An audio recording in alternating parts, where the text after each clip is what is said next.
Okay, we've done it. We've arrived at the last session of the conference. We're going to go straight through now to the end. We have two more presentations of case studies to do with the two lots, of presentations of case studies to do with the database. Again, hopefully it'll be a discussion and new things will come up. I have to say that from the first two sessions I've already learned, I have a long list of notes already that have to be, of things that have to be dealt with and thought about. And following, we won't have a break between. We'll go straight into the second, after the first session we'll go straight into the second session. And then, with your permission, I'll have some concluding remarks, and hopefully we'll definitely finish before time. And well, thanks will come at the end. So we now have Linda and Keren, who will take us through the next session. Hi. Well, first, thank you for organizing this conference, and thank you for being patient and staying to the last session. So I'm Keren, and this is Linda. First, I'll say something personal. When I found out that my part in the conference will be to introduce somebody else to the database, my first reaction was panic. I just was overwhelmed by the different categories and different issues that I had while trying to introduce information into it. So it was a very good thing, actually, because working with Linda and doing this together helped me, and I think also to Linda, to get to know the database better and also be clear with the problems that we encountered, and also with thinking about possible solutions to problems that we had. So, so thank you again for this opportunity. We'll start by having Linda introducing her very, very unique conversion-related case, and then we'll talk about several issues that are more related to Islamic texts or texts in Arabic and problems that we encountered. We will try not to repeat things that were already discussed and mentioned. Many of the issues that were brought up by others were also problems that we encountered, but I think the point is to repeat them. So. Okay, thank you. Is this on? It's not on, is it? Yeah. There you go.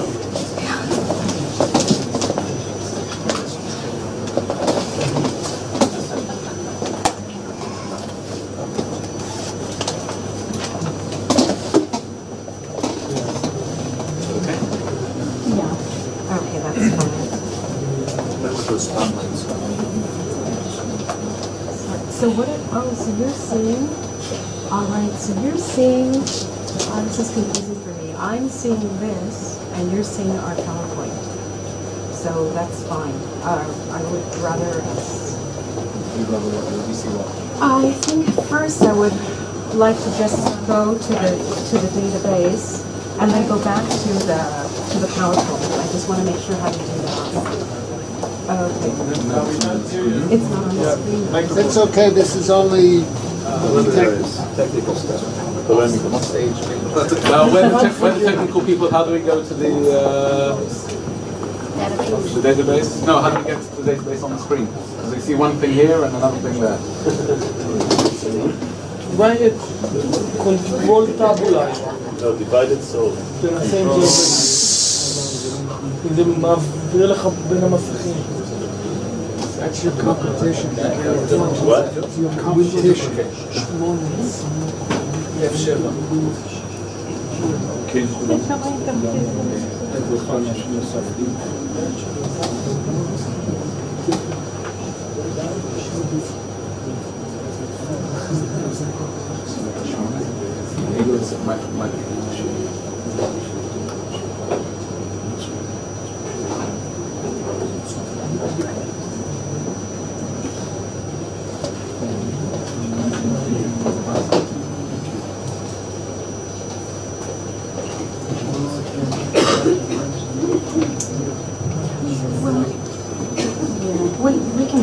We have it on the PowerPoint. Yeah, well, we have it, yeah. So, and then to go back to the PowerPoint, I would just push on the P, right? I hope so. Yeah, okay. We'll find out. Okay then, so I did this first of all just to point out the fact that I'm working with actually three texts that I have introduced into the database. Two of the texts we have already seen before, so I won't go into so much detail about them. Number 5.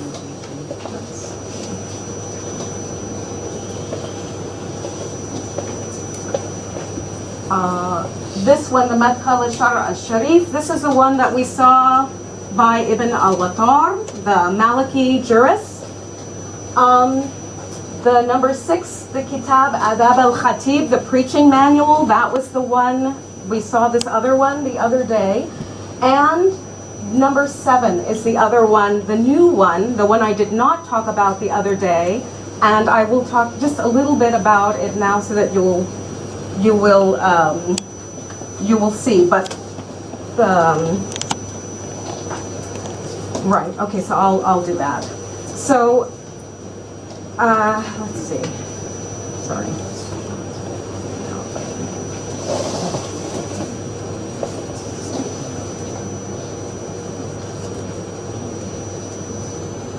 I think it's at the bottom, sorry. No.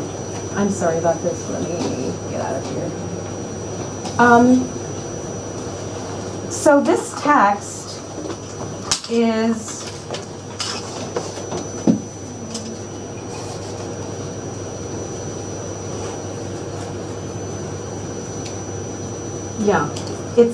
it's this one that we have here, and you have all the details about it. But let me just introduce it to you very briefly. That text was written by a person whose name is Muhammad bin Ahmad al-Umawi, and he's known as al-Ma'ruf bi Ibn al-Attar.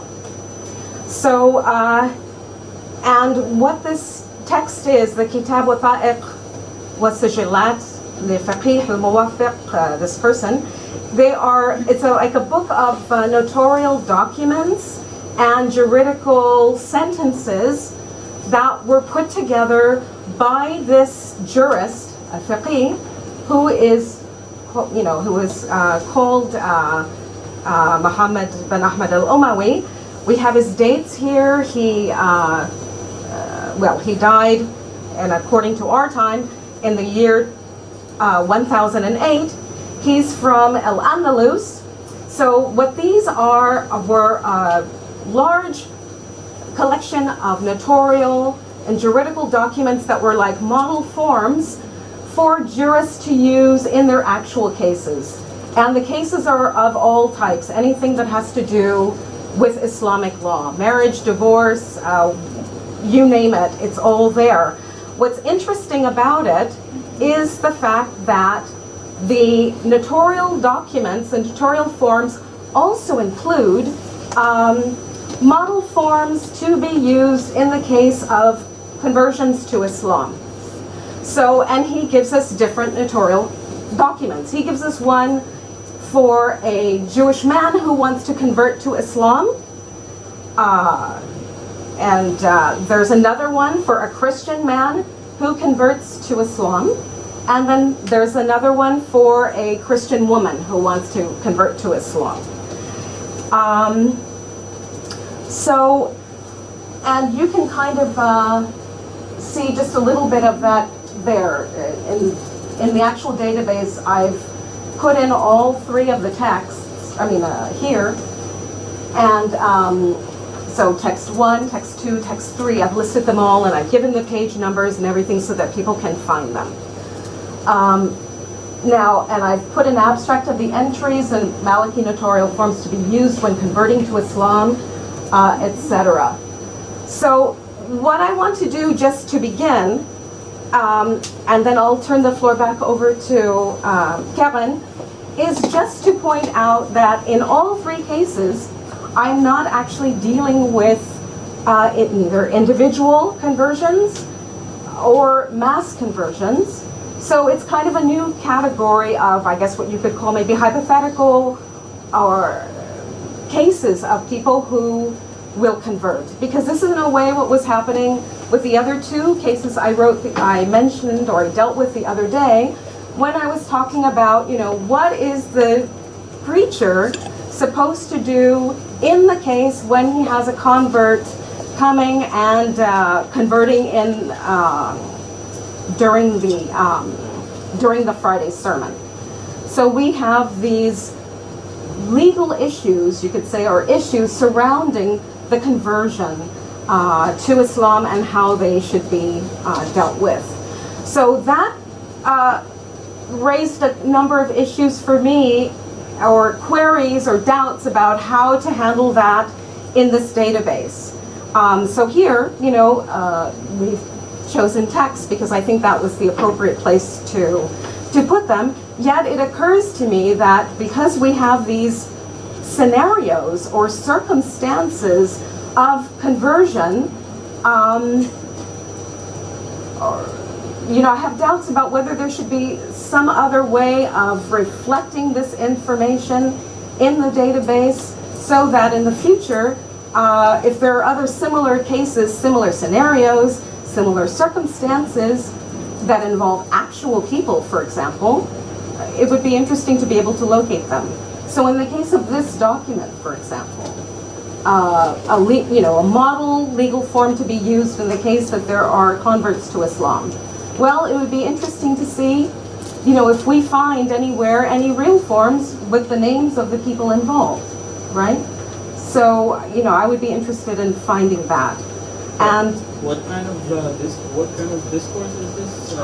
Let me show you. If I've called up the document, it's a Word document. Now, if I can just find it, I'll be able to show you, and then I can answer that question better if I.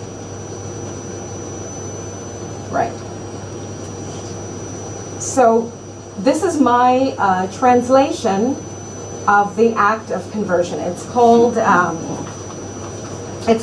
Wathiqat Islam al-Yahudi, Wathiqat Islam al-Nasrani, Wathiqat Islam Nasraniya.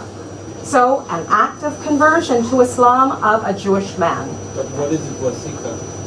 A wathiqa is the notarial act, the testimony. So is this a court recording? Yeah, it's like a court recording, but it's a model form to be used. It's a model. It's a model form because what it says is, I don't have the Arabic. So is it like a template? It's like a model form to be used. Notarial act. So it doesn't have any names in it? No. No, this is so and so. Yeah. So how can you said in the future we'll be able to, Find this used. Yeah. What I'm trying to say is it possible to find anywhere real notarial documents with real people that follow this model? Because these model forms are not just made up out of the air. The jurist isn't just inventing it for nothing.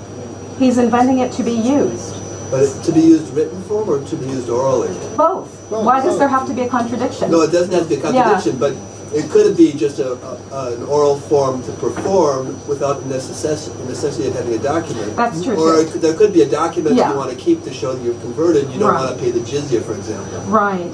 And I It'd be interesting to imagine. know that. I imagine that the latter case would be also because in the end, no, there is something written. Because in the end of the document, he talks about preferably this should be done.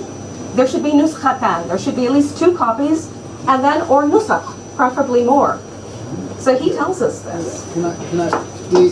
One of the things I learned from the Roman notarial documents, the 6,000 in my database, is that they're really creating law, they're creating precedent. So the things like this, your assumption almost should be that, gee, now I can go and look.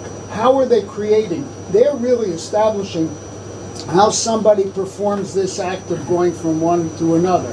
That doesn't mean that these things exist, but you certainly have a presumption that it's worth looking.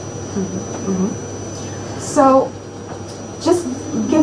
30 seconds and I can walk you through the text so that you know what I'm talking about. I think maybe that would be helpful, I guess. So it says here, so-and-so, the convert, so-and-so, son of so-and-so, being of sound mind and body, firmly resolved in his mind, having complete mental faculties and juridical capacity. It uses all of this terminology.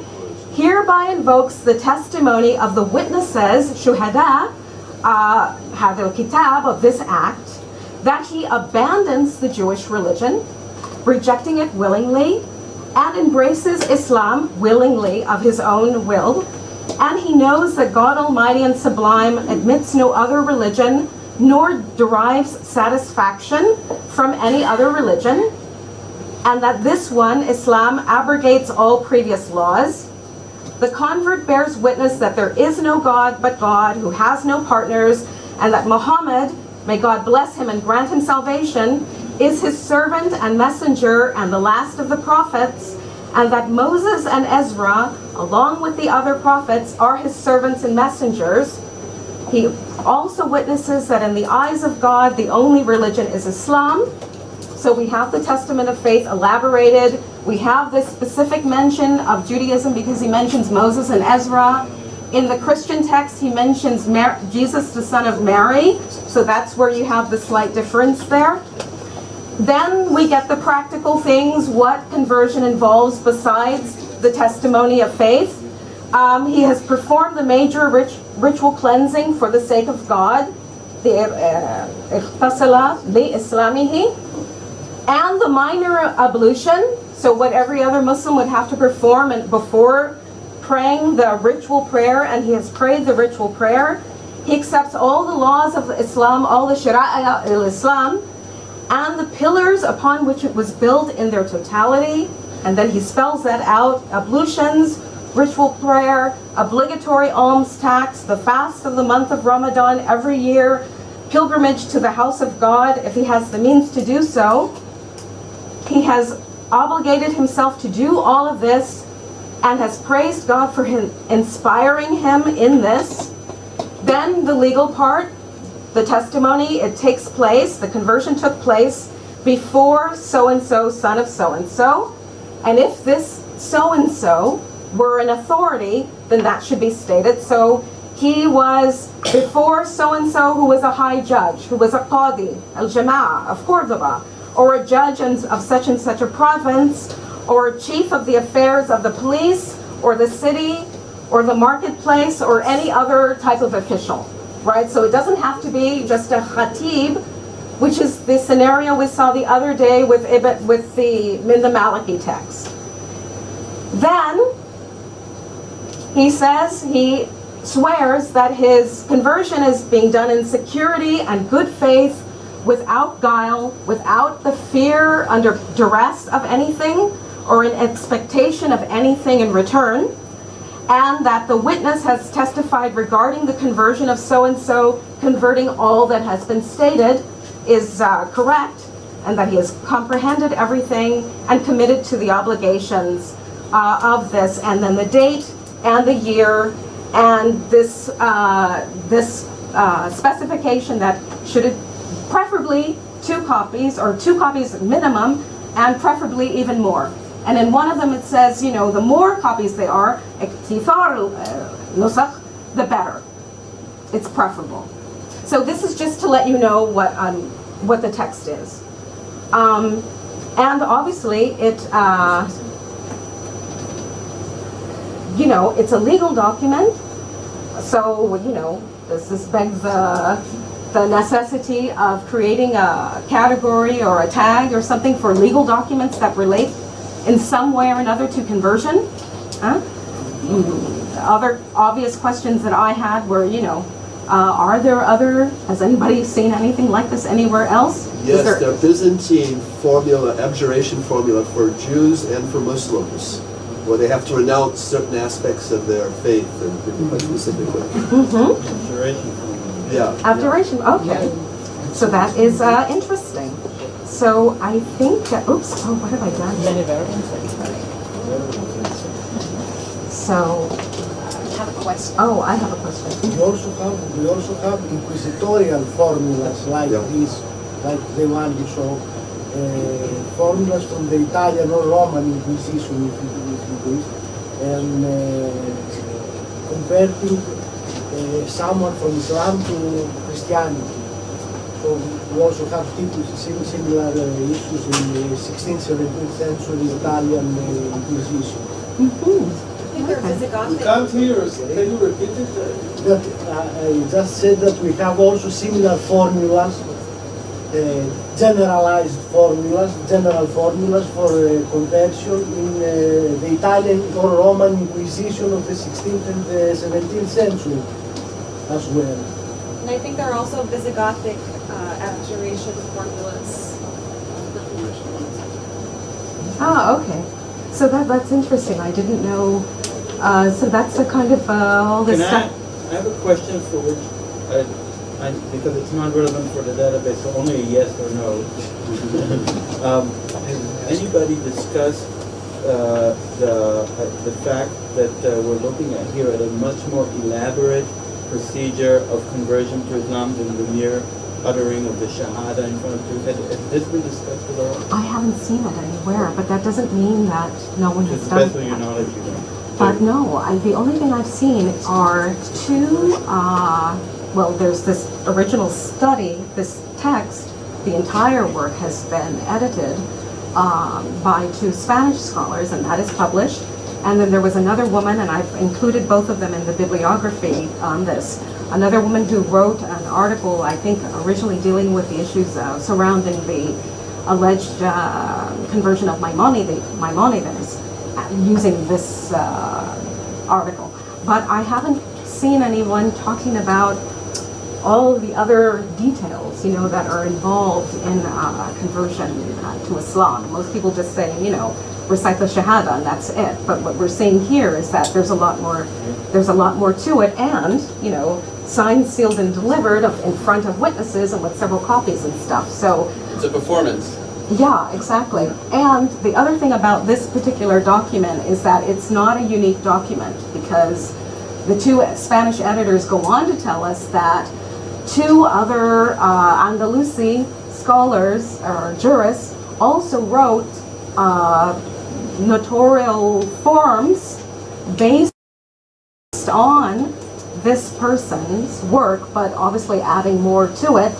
And so my other question is, well, is this just an Andalusi phenomenon, or is this a phenomenon that I can find in other parts of the Islamic world? And so that's part of my homework that I need to do. And I was desperately looking. Please share. Yeah, I know. But I was desperately looking for something before here in the Mamluk, anything Mamluk that might resemble this in any way, to try to link it closer to the other texts that I offered. But I couldn't find anything.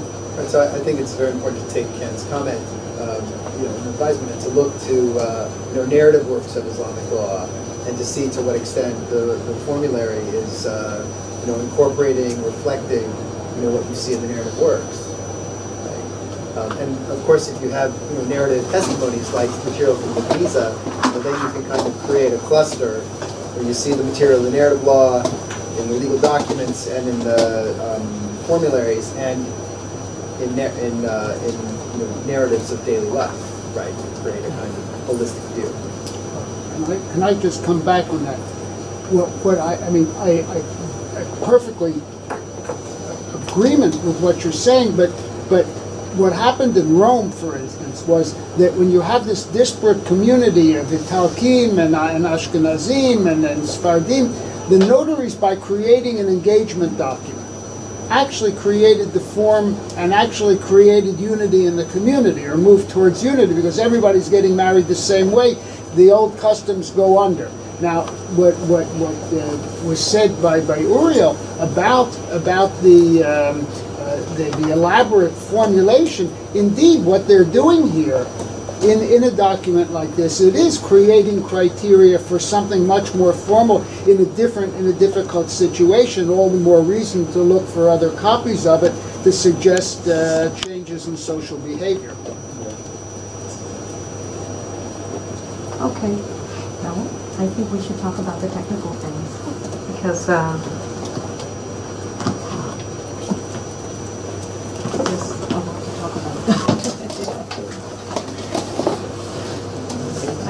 because I see the comment here, it already says that maybe if possible, I don't know if it's possible legally to have some of the secondary literature as links. I don't seem to be able to open it, so I'll just hold it. How do I go back to the...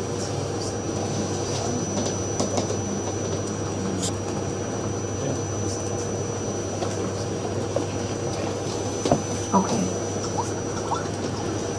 So this is one thing that we thought will be good. Another thing is the question of author versus narrator. In Arabic, many of the Arabic texts, you have the author of the text, but you also have the person who told the author the text. Sometimes it's the first person who told it, or a very long list of names.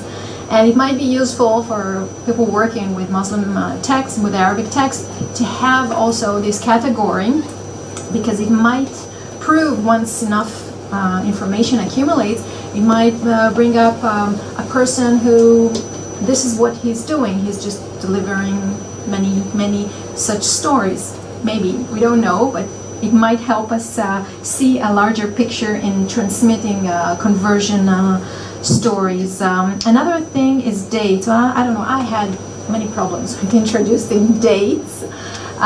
First, because you have to put a lot of dates and you don't have a single ruler of text, so you have to reintroduce it.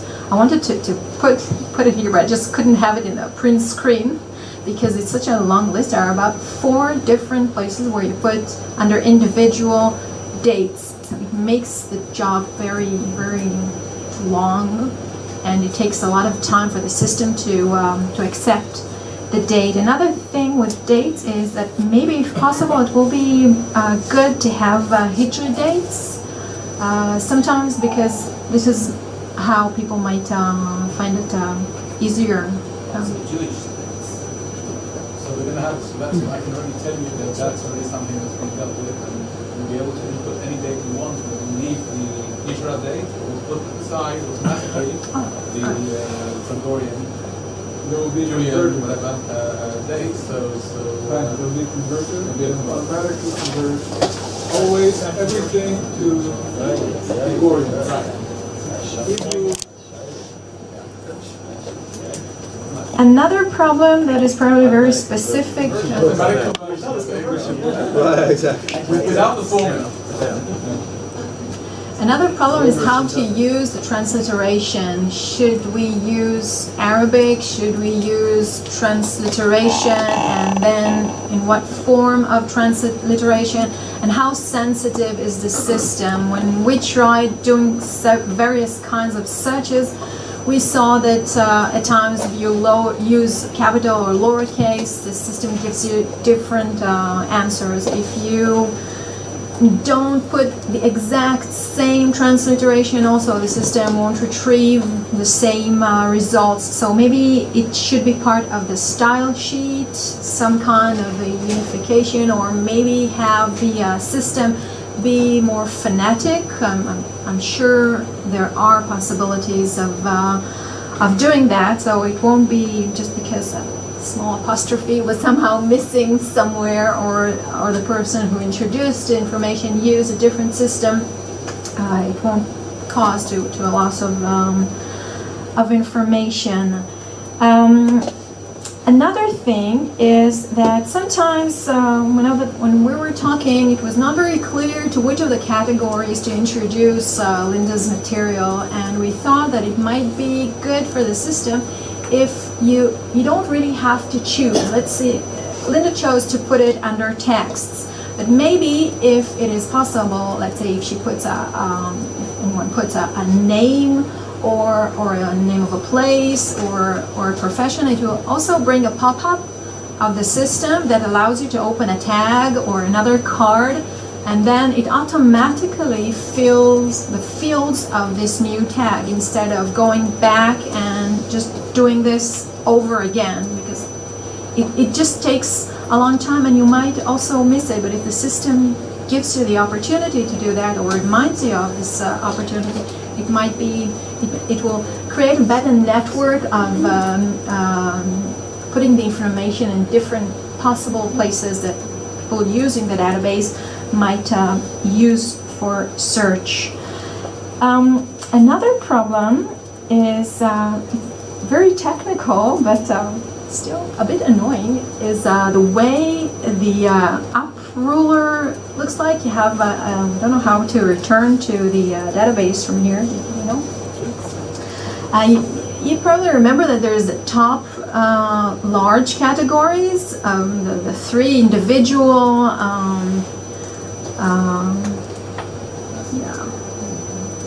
so how do I go down from here? That's okay. Or am I? Where's the cursor? Yeah. I think you're in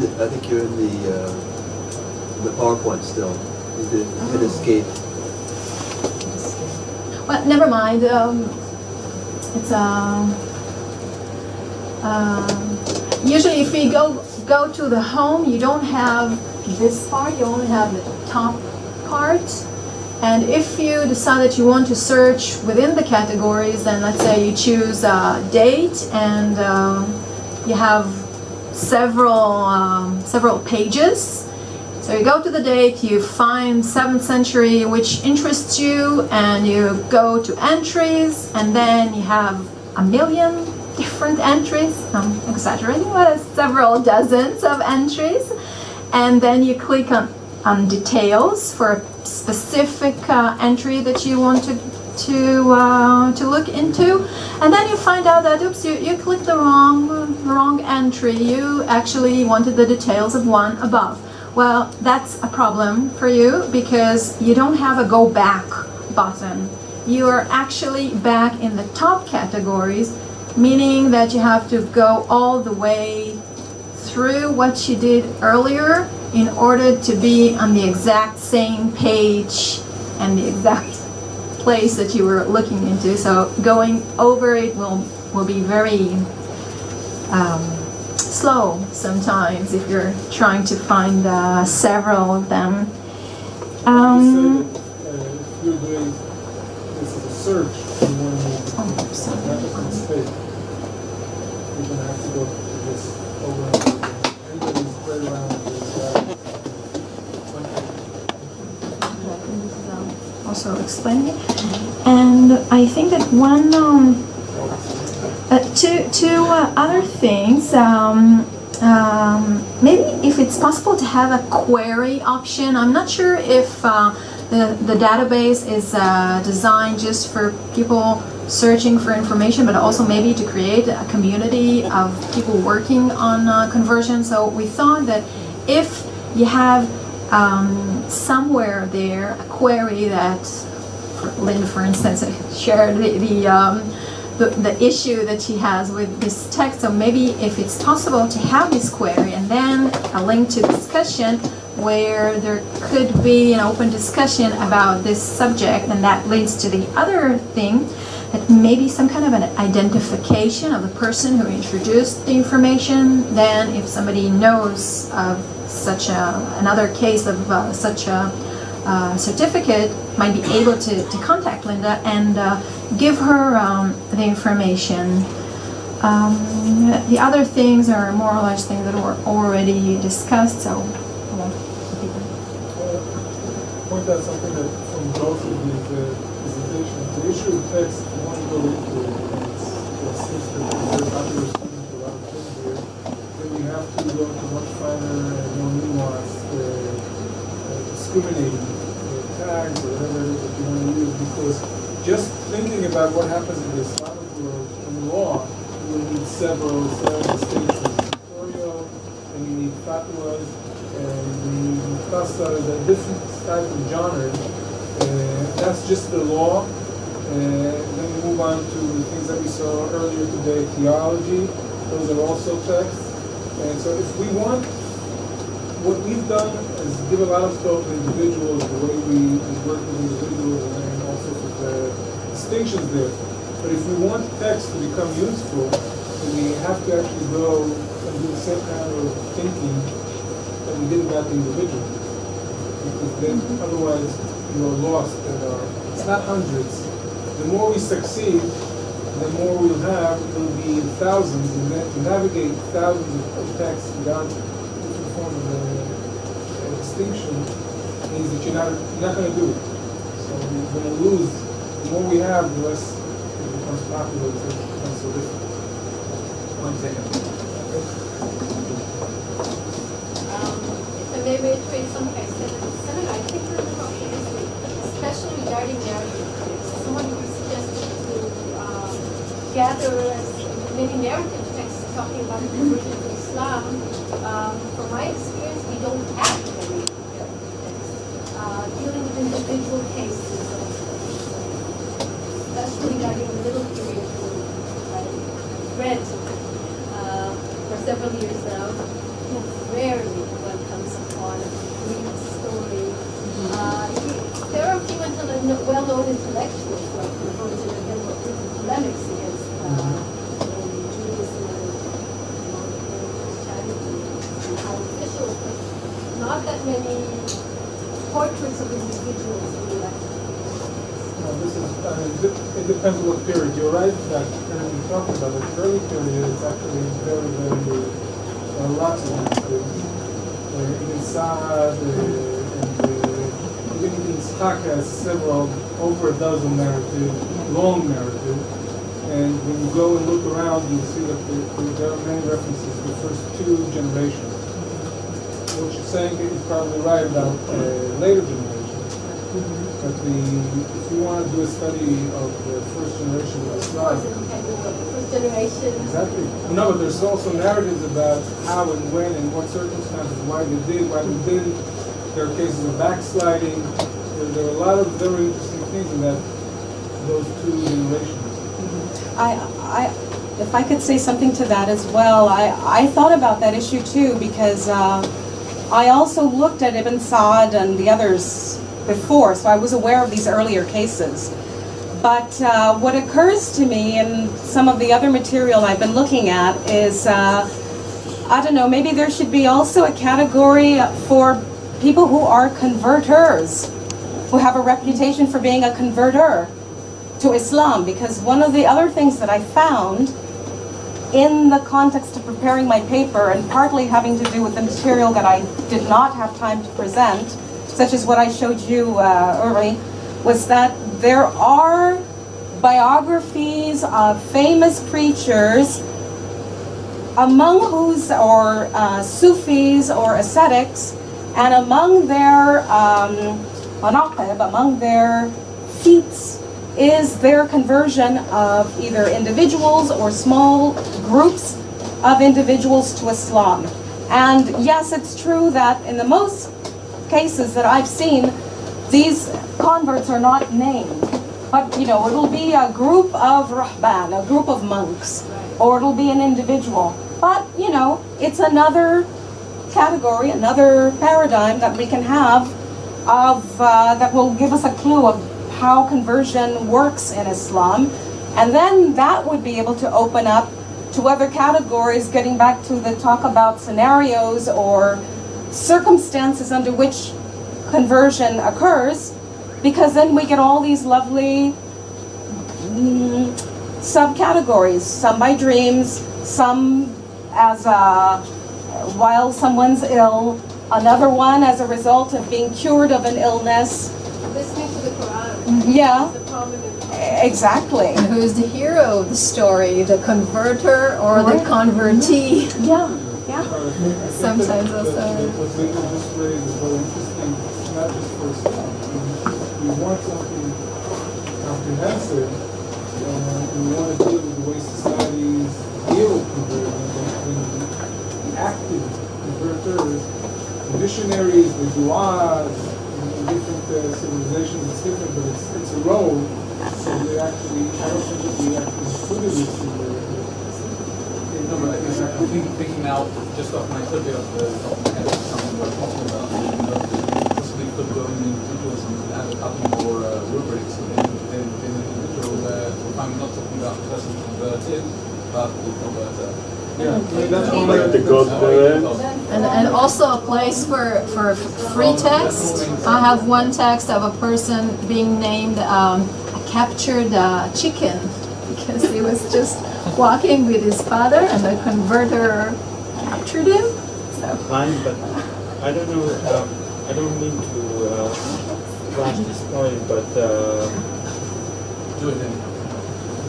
I will. I think we're asking for trouble if we do that. I'll tell you why. Because when we start talking about converters, basically we're talking about motives. So why just talk about converters? Let's talk about converting circumstances. And so why just agents? It could be situations, natural disasters, traumas, and so forth. I mean, if you want to expand it, you can, it goes and goes. I'm just saying that it needs to be careful. All on the subject of expanding it like that. What about, no one has said anything yet, about not changing religion's conversion, but, you know, pious conversion, which is, as I pointed out, much more common. Even in Islam, there are mixed religions. So, what about that? Is that going in here? And if so, you know, what about somebody who's on the border? We don't know what their original state was. They get religion or piety. How do we categorize them or include them?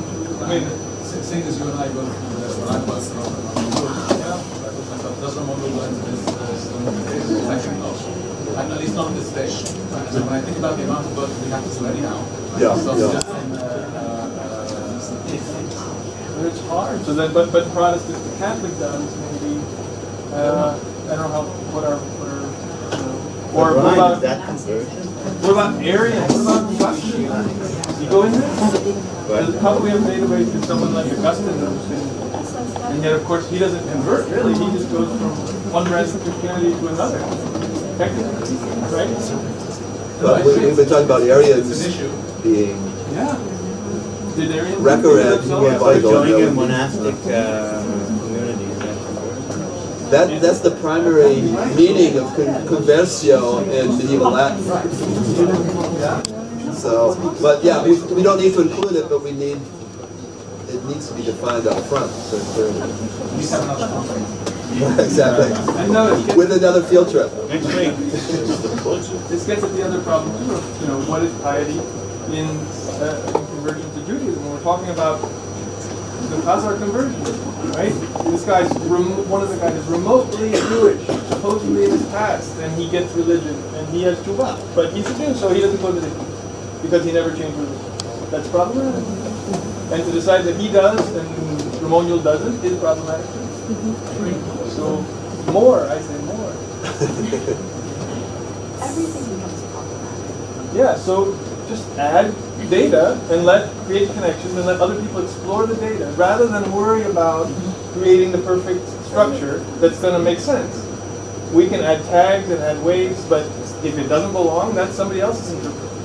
I mean, if we cut things out, then we're going to be like saying, wait, this, and what about that? But if we just put anything that seems relevant to us, even if we don't agree with it can be a possible connection that someone else can evaluate. They might find their way around it.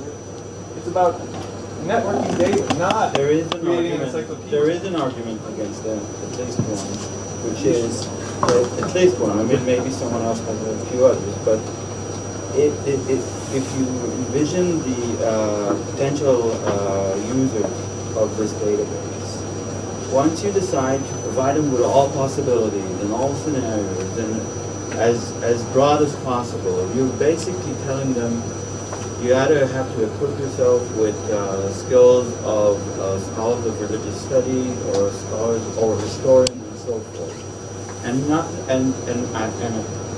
at least with my understanding that this sort of database would be able to serve also economists and people who do social sciences and so forth. And they're not necessarily equipped to decide, oh, this guy, his form of conversion was from one level of piety to another level of piety, whereas that person, his form of conversion was from one monotheistic religion to another monotheistic religion. He can't, practice judgment on, call judgment on these sort of questions. So once you open up all these possibilities, you basically say, well, the sort of people who can actually use this database will be people who know something about religious movements, who know something about questions of piety, who know something. Or keep us employed, put in for further details, see us in their work, and then the economists will depend on us and have to in their grant. So the economists can't gather quantitative data. Most of us work in qualitative fields, and many of us try to use aggregate amounts of data to make broad generalizations about flows and that type of thing. But that's another thing that the database will allow us to do. Should someone like that be using this information if they care about it? I mean, are we writing an encyclopedia?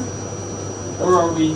I mean, this is a tool for researchers and for our students, no? It's not some random economist that's going to decide, let me look at conversion in a database. I can see the point about that, but I can also think about my personal inspiration and some other people in the field that we'll be able to come into dialogue with people who are at the moment in very distant disciplines and, be able to involve them in these sort of questions. I think it would be very beneficial for our own work once you create this sort of database that alienates them because of the way it's configured, then you're I'm not sure I understand why it alienates anybody. What? I don't understand why this alienates anybody. I mean, I think that Brian is saying, I tend to agree with what Brian is saying here. You want to open it as much as possible. There will be all these categories inside that guide anybody who wants to use them, but it's also fluid. It brings in a lot more categories, and that allows specialists do certain kinds of work, and people who are not specialists and are just trying to check something out do another kind of work. Why are we worried about intimidating anybody? I mean, what's intimidating about it? It's too much. No one can write anything unless they're already an expert in the field. And if I'm already an expert in the field and I'm contributing to it, I'm not sure I understand this concept of too much. Too much is what does it mean for I mean, the idea is to what? The idea is to try to imagine as many different ways that people might be thinking when they're searching the database. So we want to have as broad and as ample and as diverse. So we want to really be imaginative when we're thinking about how people are going to be approaching the information. They're not going to get overwhelmed by information. They're just going to have a better chance of finding something that they're looking for if there are more ways of searching for it. It's not that they're going to be overwhelmed with information. Maybe inner divisions of the way the screen looks like will make it easier for people coming from different disciplines just to look at the part that interests them. Then you don't have the alienation aspect, and you still have the ability to provide more information. I was also concerned about how you're getting back to a technical issue, but I think that is relevant to this, which is in our case, I mean, one of the things that I did, although I'm not showing it now, is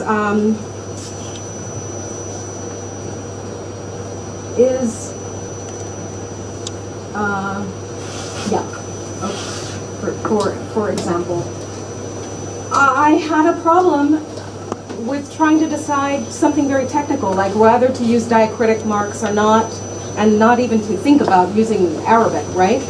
But I discovered that even if I introduced the names of these people, like Ibn al-Attar, if I introduced the name using a diacritical, afterwards, if I wanted to search it, even if I did a copy and paste from the same thing, I couldn't find it. It didn't recognize it, right? So that suggested to me that, if someone out there wants to search about, Ibn al-Attar because they know his name or something, and they want to find him, I better not have the diacritics up there because he's not going to find it. On the other hand, the other problem that I had is, given the fact that sometimes in Arabic, a dot underneath or above or whatever can, makes a difference in what the word means, I felt like I had better put the diacritics in the description of the text, so I have it there. But then it's a weird thing because I have the diacritics in the text, but not in the authors. The other issue related to searchability is all the different names, because I deliberately called this guy Al-Umawi Where, just to not create a confusion here, because I already have a person named Ibn al-Attar. But this person is also known more famously as Ibn al-Attar. So that's another issue, you know, of how to, I just haven't figured out what's the best way to get around that. Huh? That was said. Was Give it? as many names and spellings as you can. You can? Okay. I think so. That's Shall we look at that? Can I have a couple of questions about that? Because I've been listening quite attentively to all that, and I feel that there are very, very many, when people apologize for asking technical questions, this is not something which you should apologize for. And this is not something which, as it has been said here, it's not for this stage, it is for this stage. We keep in Cambridge a base of 250,000. I keep in Cambridge. When I came there, it was a text file. I made it a database for 250,000 entries. This is the bibliography of Cambridge Police. I'm not very happy with what I have. I will confess to public. Yeah, because, the point. Okay, because they are. We feed different projects like Freeburg, Genisa, and all of them. They are also not very happy. Because there is no such thing as excessive standardization and uniformity. And there is no need to invent bicycles, really. Because there are bibliographical standards, I don't know, go to authorities of UN Library of Congress. Choose any authority you like, but adhere to it. It refers to names, to places. If you have to standardize tags across this wide community, you have to either to think about thesaurus and then to put it on drop-down menu. If you need to revise thesaurus, recirculate the list between people and ask what they need more. But again, adhere to this number which is limited and manageable. And this is something which will greatly help everybody. I have no doubt about it. There are things which you may think about how to link the projects to. I'm quite sure, looking on this things, that somebody had in mind the TE classifications, the standards, yes? That you should think about in which format you will export these things. Can one get an XML of that? How can you get the bibliographical data of this? Will it be text, will it be READS, what format it is? So, and this all should be planned now, not afterwards, because then you will have to invest the amount of money and human resources into something which you better do from the very beginning. We're dealing with that now. Yeah. Another issues. Okay, you just say that people are not happy with somebody having unspecified religious belief. We are the men. We create a database. Why not having two religions? We'll have the first field, the second field. We will field them. Then, if somebody is not sure, I have seen projects in which people were grading probability. I don't know, grading from 0 to 10. We are all experts. We can make some kind of estimation that we believe that it's this to be true with a probability of 5, yeah, or with a probability of 0. No? Well, that's how one does it in technical things. Yeah. Again, all those issues as who is considered the author and who is considered the subject of the text were quite dealt with in TE, in description of manuscript. I'm not a great, really, I don't love them that much, but at least they have done some standard. Then, when you create this thing, you go to, what I'm quite, instinctively lacking in this thing, that it seems to have no documentation. Because if you decide that this is a manuscript, you should write a document in which you believe that this is what we define as manuscript, and put it in a help section of this site, in order for people to know what manuscript is. It might sound very trivial, but this is something which is completely necessary, because in a year's time you will forget. Even I do it myself, and I forget what I was thinking a year ago if I don't write it down. And much more so if there will be 50 people reading. Yeah. Okay, that's for the moment. Sorry.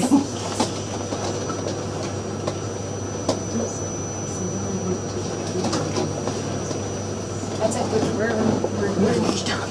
The other slides were already discussed, so we'll spare the extra time. Thank you very much to Linda and And our last trio actually.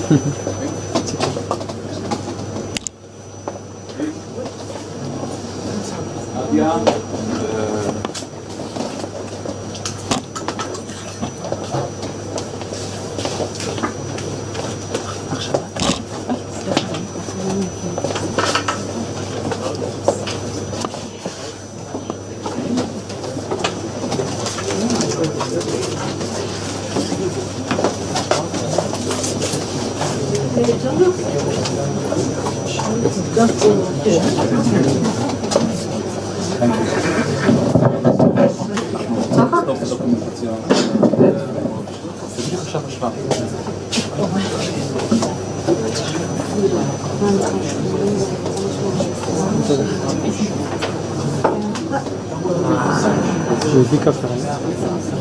כן, ראיתי גם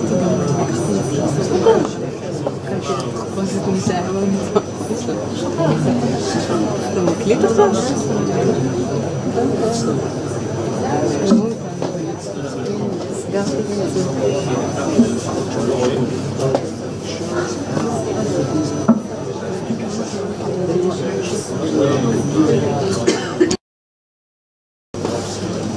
Okay, so I'm going to start.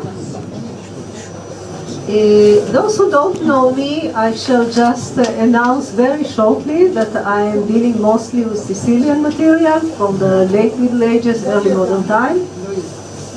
Okay, and what I intend to do is just to make one small demonstration and leave the field to Giorgos and to the discussion. Oh, that's it. Now, as I want to raise, before I show you my entries, I would like to discuss some problems that most of us who deal with Latin and especially late Latin material, there are several questions, technical questions, that I think would interest most of us. The first one is that of names. How we spell the names. I chose rather arbitrarily to use the Italian spelling and formation of names. For instance, a guy who in my documents is called Johannes, I made him into Giovanni. And that's, as I said, it's an arbitrary decision.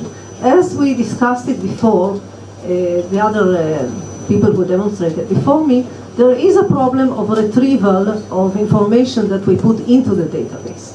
Now, if I put this Johannes, and in some other publication he is mentioned as Giovanni, or all sorts of other variations, in fact, we would need to decide how these people should have their names spelled. That's one consideration, and I'm just leaving you this problem for consideration. Okay.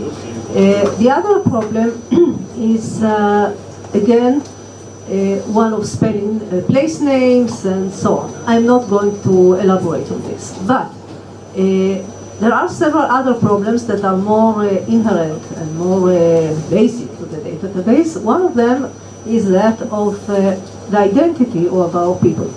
In some cases, we know who the person who converted, who he was before he converted. I mean, what was his former name? If he was a Jew called, I don't know, in this case, he was called Machluf Sama. In other cases, we know if Pablo de Santa Maria was Shlomo Halevi. Now, it's true that we can enter this in the free text, but I think we need a special field for former names. And I think it would be useful in the cases we can find this out. Another thing that I really thought about, it doesn't show this case specifically, but in some cases people have Jewish relatives. If we know them, if we should enter them into the family ties, and so on and so forth. Now, now I'll begin to show you my entry of Giovanni Battista Sama. And, well, as I said about the name, it's an arbitrary name. The Jewish name is spelled like this, Machluf, which is a name you know. I'll add just one more detail. In some cases, the converts of Sicily retain their own Jewish surnames and do not change them after baptism.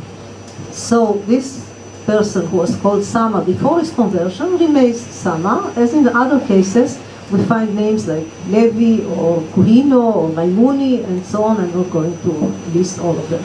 So in this case, it is like this. In other cases, it's different. Now, Giovanni Battista Sama, just to summarize, was one of the Jews who returned to Sicily after the expulsion. We know something about his family. It was a relatively wealthy family from Trapani. We know about several family members before the expulsion. They were merchants. And after the expulsion, Giovanni Battista, who was before that called Makhlouf, returned to Sicily. He probably converted around 1495 during the French invasion of southern Italy. He returned he returned together with probably hundreds, if not thousands of others, and I wrote about this in my book, and again, I'm not going to elaborate on this. Now, the documents that let us know something about this Sama are several, and of several kinds. Some are concessions from the royal administration of Sicily that gives Sama and other people all sorts of tax concessions and so on. Other documents are the entries from the account books of the Spanish Inquisition in Sicily. And his wife, Caterina, is indeed mentioned in one of those entries. A different kind of documentary evidence are notarial acts, notarial deeds. We possess the will and testament of Giovanni Battista Sama, which is a very interesting document in its own right. And there he mentions his other family members, his wife Caterina, his young daughter Joanella, who was still a minor, and his son from a former marriage named Petrus or Pietro. And again, I have this problem how to spell his name. Oh no. No. Yeah, but how do I connect my? Oh, it came back. Good. Came back. So now I enter his name. I write a short summary about him and about his family. Then I mention, where is it? I'm going to go down. Yeah. Well, he converted from Judaism to Christianity. His wife, as I said, is Caterina Sama. Since his will and testament is the last document we know about him, which was written in 1510, it is possible that he died shortly afterwards. We don't have any more information about him, so the dates concerning him are from 1496 to 1510, which are the which is what the documents show anything about him. Later, we don't know. About Caterina, we know she survived him. She appears as his widow in inquisitorial records, and among other things, her goods are confiscated as she is accused of Judaism. Now, does this accusation force me to write in the database that she was a relapsed convert, that she had second thoughts, or maybe it was just a false accusation? And we don't know, which is one other question that we really need to debate here. His son Pietro is mentioned in inquisitorial records and also in a notarial act, also in regard to confiscation of property. Now, the other entries I used here are, of course, the primary sources, which in this case is a notarial deed, and his will and testament, and of course my own contribution, which is where I published the information and other things about this family.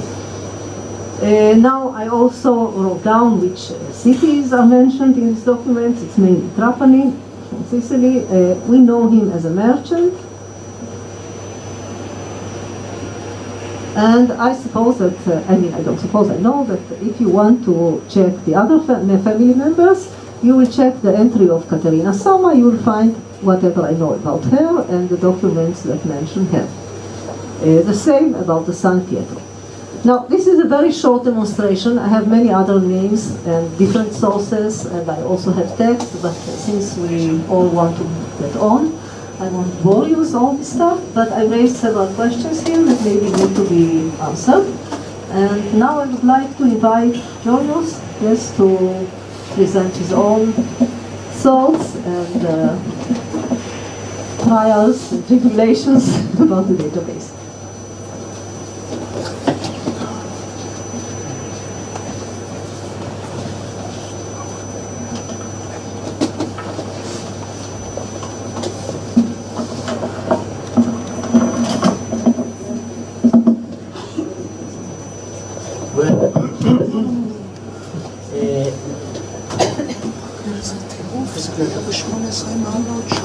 As we are approaching the end of the conference, we feel more wise, and so we're going to make the things even more complicated and more complex. And well, we shall not stick to the database. We shall present, however, some concrete cases and some general thoughts that maybe we hope will be constructive, useful.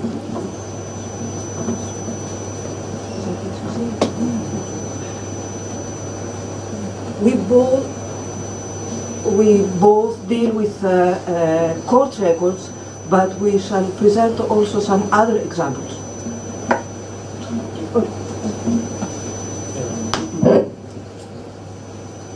Perhaps it's a common place to repeat, but organizing, creating a database, there are two inextricably processes that we should have in mind.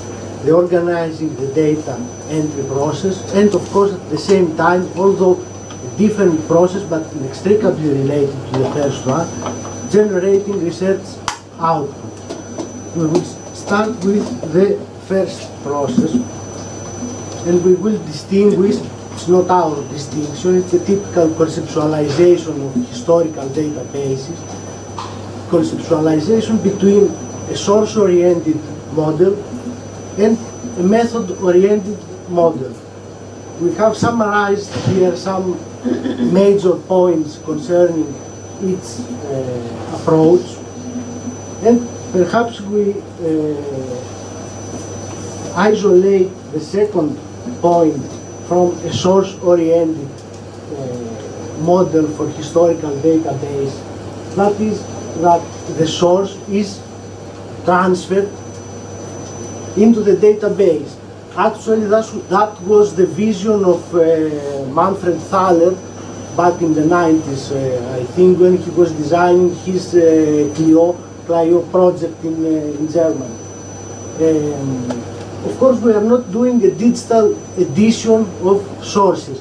However, what we have in mind is that our database should, in some sense, convey the structure of the sources we are dealing with. So, in the source-oriented approach, the most important point that we should keep in mind is that the flexibility in formulating the research agenda. Whereas if we choose a method-oriented approach, I'm thinking that the way the database is so far partly constructed is toward a method-oriented approach with research questions already defined.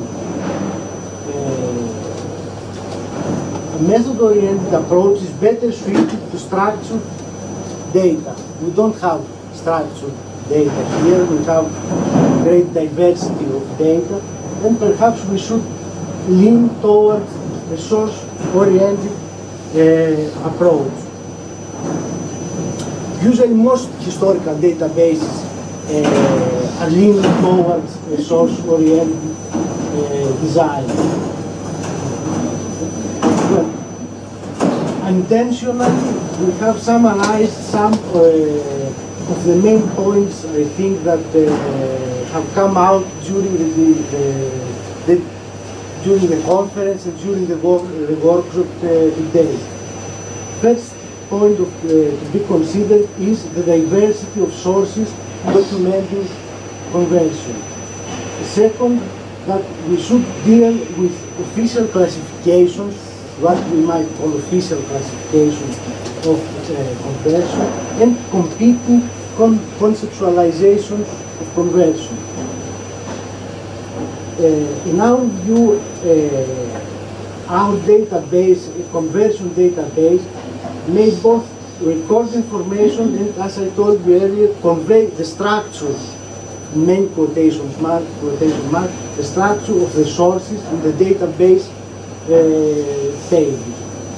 And because conversion is inextricably related with factual or fictional life stories, it would be interesting, I think, to have the ability, for the database to give us the ability to recover individual voices, even if they are recorded within the realm of officialdom. And finally, a database should also capture conversion as a highly heterogeneous process, and at the same time contents as heterogeneous groups. In this view, we thought that each conversion case should correspond to a different individual table, which, in a source-oriented approach, each table organizes information both in terms of content and in terms of form. And at the same time, just to reflect the structure of the source, subtables, digital subtables, something like that, might pop up to the initial or the original page. In order to organize our tables, perhaps it would be useful to distinguish between sources. On the one hand, prescriptive, if we can say that, prescriptive sources, theological or legal treatises, for instance, and on the other hand, descriptive sources, chronicles, court records, conversion narratives.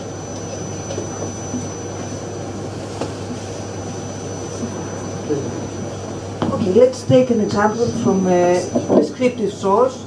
It's a very well-known example from Bernard Guy. He was already mentioned several times. So there is the documentary category. It is an inquisitorial manual. This is our category. The title, of course, the date, the geographic location, the manuscripts, everything is up to here is very easy and well known. Printed editions, we have to choose, because there are many, many editions, those we prefer. And something that is very important in our view, we have to, if not to summarize, but to show some main ideas, main themes. In this case, we have Jews who drove Christians away from Christianity, Jews who are trying to re-Judaize Jews who had been baptized, and we have also the description of re-Judaization ritual, and we have also, it is a manual for inquisitors after all, we have a list of questions for Jews and for those who have been re-Judaized. And from the enormous secondary literature, we have also to make some choices and to present some works. And what is this? And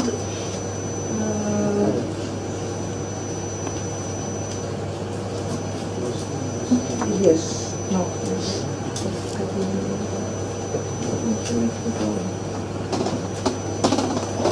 Okay, let's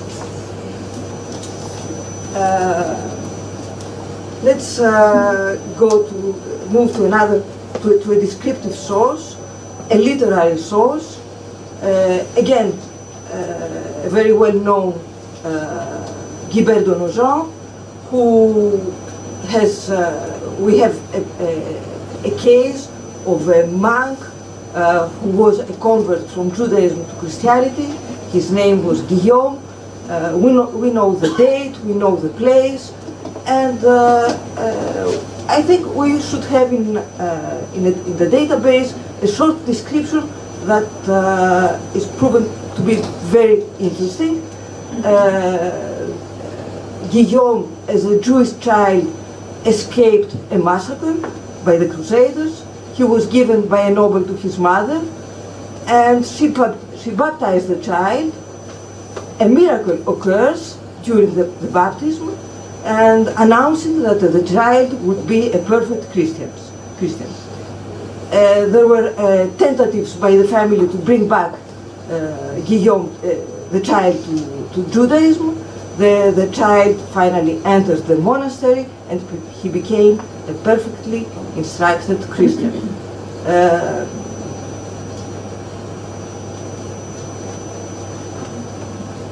Okay, and here we have some main themes, very important. Massacres and forced conversion, of course, in the beginning of the First Crusade, and of course a miracle that occurs and leads to the baptism, and of course secondary literature.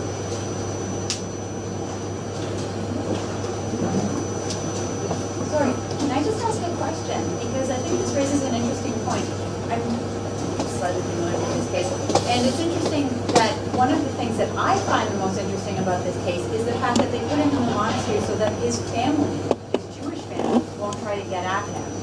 So I was wondering, this sort of raises the idea that when we have accounts and when we're describing them in the database, different researchers have different emphasis on different aspects and maybe leave out other ones. So how do we control for these kind of variations? Yeah, we've been in that matter a lot. Of course, the end is going to be the researchers putting in. What Ryan said sort of earlier, the researcher who puts in the material is going to choose what for the end, for the release. And so that is in other words, we're opening the subject tag, and even if you don't want to put all the data inside, but you know for a fact that putting the child into a monastery is relevant, you would want to put that in a two-word tag that would send the person to the source, check it out, and see. Maybe something broader like family chases the I know a case like this.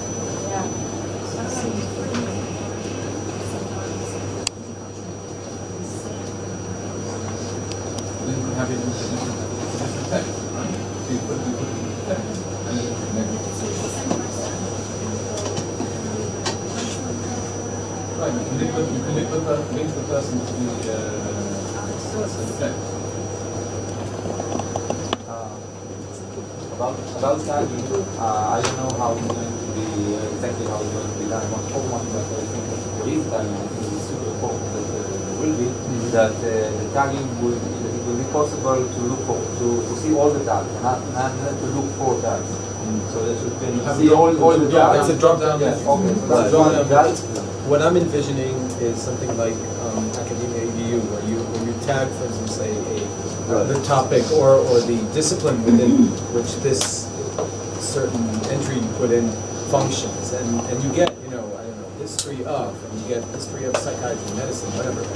You can choose from either existing or create your own. The other thing I want to say is that I think that it's an opportunity. For me, it's interesting. I think that it's important that there would be some sort of classification according to the vocabulary of the conversion, especially because this question of what is conversion, what types of conversion, what words are used has been raised in top time. Yeah, like because when we insert certain cases, we know the text. Well, even if we don't have all the account here, or regardless of whether or not we have an attachment or whatever, we can still put like the vocabulary that we use. Whether they became Jews, turned to Judaism, as to Tshuva, and etc. And I think that that can be a very interesting product of this project. Once there will be thousands of cases, maybe we can start to look or see patterns in terms of vocabulary. It might be very good. Just to get in that context, sorry, before you one of the fellows at the center, one of the senior fellows, Yael Neumann, was here yesterday, has already developed an algorithm. That's his expertise, and he's already put in 120 texts that have a version of them, and he's analyzing the language used to try and discover how I think he already told me that in a few weeks' time he'll have an article published soon about the beginning of this. But I think it's important to know Yeah, we came up, for example, we talked about the metaphors of blindness and light. Now that's not the kind of thing that somebody who's doing an entry would necessarily think of noticing, but if somebody wanted to do comparative look at language and say, which are the texts that talk about Jewish blindness or about conversion as seeing the light, I mean, that would be interesting. So, but that means asking people to pay attention to a number of very specific things. As I said before, verses that are mentioned, texts that are mentioned, all yeah, absolutely. Should be added somewhere if someone wants to add them, because that will enable a lot of more research with people. Yeah, just quickly, Kati's point made me wonder whether we could do something like Wikipedia, where not only the person who initiates the entry can add tags within it or edit it, but other researchers can come, perhaps who know something else about that convert and add or modify things. Yeah, that's already possible. Oh, it is. So I could go in and change somebody else's entry. And anything, by the way, anything that's published is that's not the end of the story. Right? If you want to make changes, when you make changes, it usually goes back to the editor status for re-evaluation. So you can all the time add and change, and constantly keep the different versions. But it needs. Oh, go ahead. Does that mean that other people can edit the text, or just that they're complete tag? They Because I have a can't- question about that too. Right, no, they can't change the text without the editor having seen it. Therefore, the editor will see that, for example, you wrote the original, someone else has come along with something else, and you can then be in dialogue with each other to decide. Fantastic. The text that will be developed in that way. That's fine. But somebody who's got the Jerusalem syndrome can't go in and decide he needs to change half the text of the database.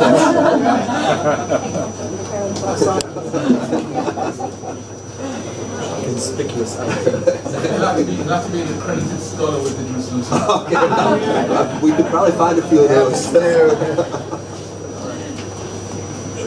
Well, we will now move on with the general table of a court case. We have reorganized the main entries of the database into new groups, new set of entries. What I mean, I would like to say that first of all we have the individual details. Here the typical entries that we have in the database, the name, the age, professions before or after conversion, places before or after conversion will be included. We have another set of entries which concern the different stories of each case, and we have put it under the rubric conversion details. We distinguish three different entries. First of all, conversion details, the story of the conversion in the court's verdict. This is the final decision, and perhaps we might say that this is the fact of the conversion. And again, we have incorporated the entries of the database from to, forced or not conversion, date and place, motives, reactions to conversion, or sponsors. Then we decided to include an entry on other versions of conversion. And we will see later how it will work with specific case. With a specific case. Here also we can include the same entries from to, forced or not, date and place, motives, reactions to conversion, and so on. And the trial result. Actually, the trial's result, I would say, creates conversion as a fact. sources, a different set of entries about sources, and here another group of entries concerning motifs related to the case. These motifs might be drawn from a repertory with standardized keywords or key phrases that each researcher may draw on, and these words and key phrases might be hyperlinked so as to give links to other similar cases. For instance, we mentioned earlier miracle or dream as a motif in several or thousands of cases, or love, for instance. So we might include a separated table, sub-table, concerning motifs drawn from a repertory of hyperlinked words, keywords, or key phrases, and of course the secondary literature. Now, in practice, how this thing might go.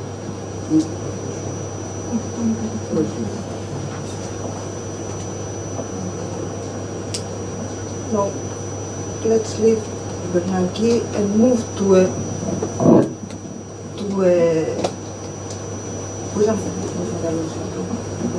court record from late medieval France, from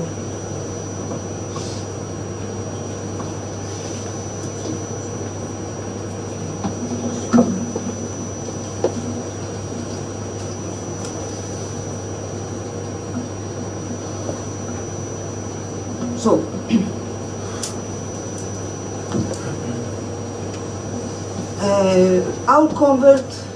our convert's name is Denis Machaut. He is male, he is a convert from Judaism to Christianity. And this conversion happened around the year 1393. We have different sources for this man. Two different manuscript sources. When I first discovered this man, I discovered him as someone who had disappeared, probably murdered, because I discovered the second manuscript, the second register. But we know him from a case that was brought in the civil court of the Parlement de Paris, where he appears before the parliament to oppose his wife, who claimed the guardianship of their children, who were given to a nurse by the Prévôt de Paris until they were old enough to be baptized. The court decided that the guardianship should be transferred to the father, who should convert to Christianity himself. This is the first one thing that we know about Denis. The second thing is that we know about him not directly because he has disappeared, but on the 26th of March, 7 Jews appeared before the criminal chamber of the Supreme Court of the French Kingdom, and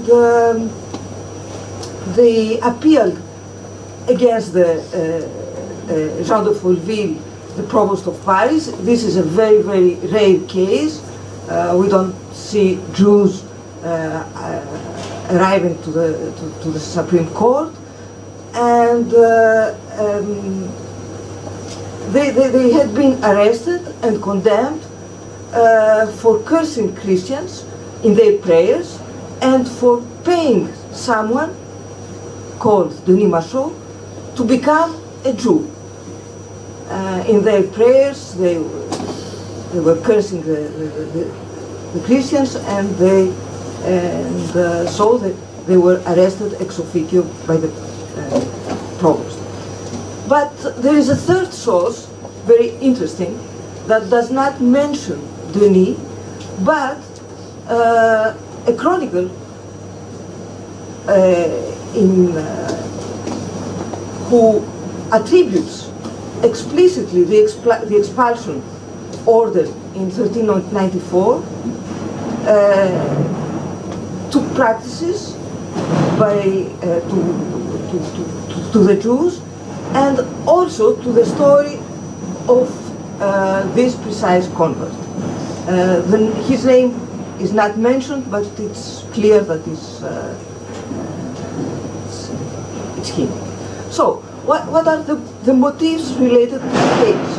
Backsliding, of course, and all this the figure of a convert as an ambiguous figure that we find this in many sources, in the ordonnance and in literary sources, and not only in France, of course. And another thing is conversion as a motive for expulsion, and of course an interesting theme of Jews before the royal justice in France.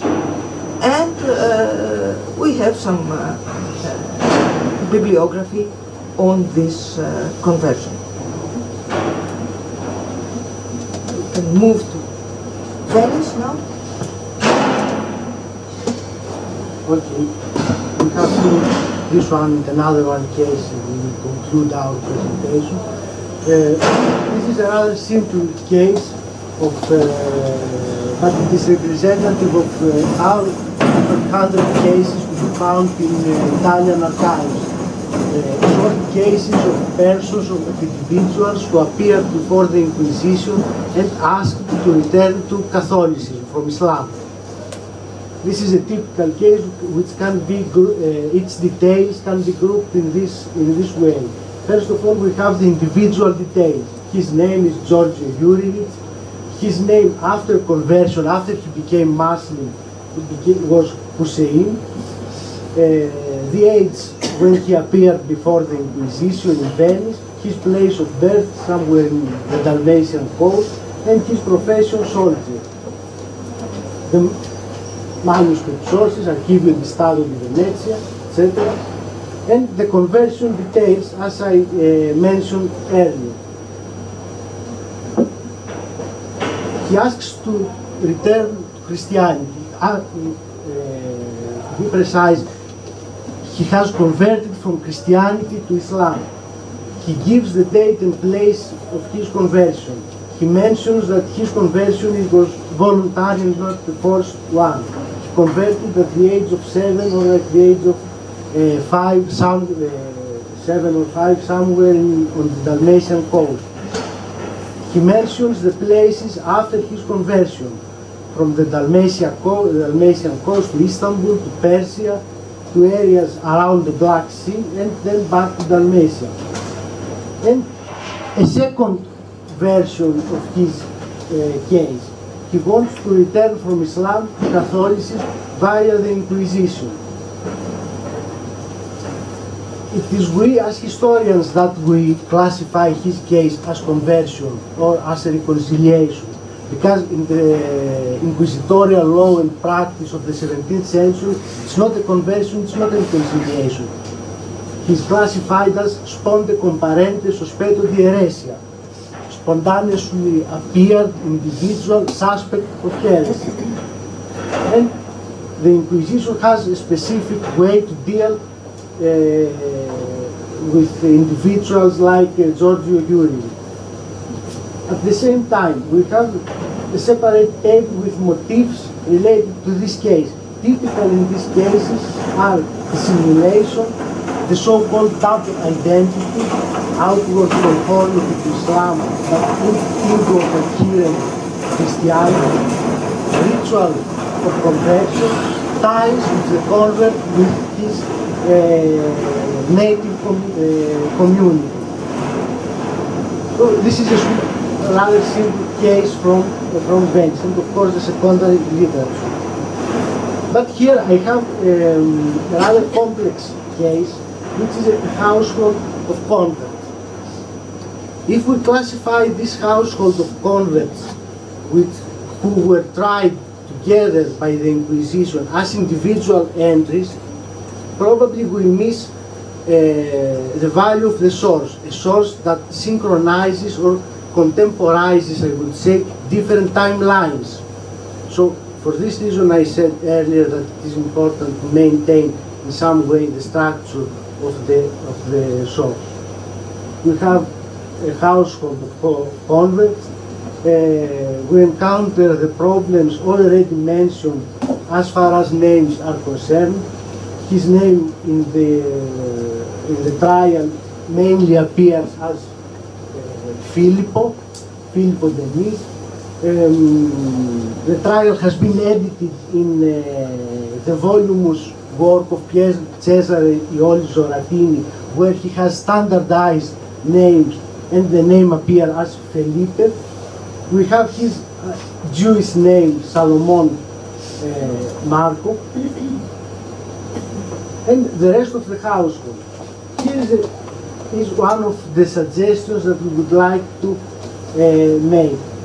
In the database, when we click on one individual name, we might have subtables with the structure that I highlighted earlier.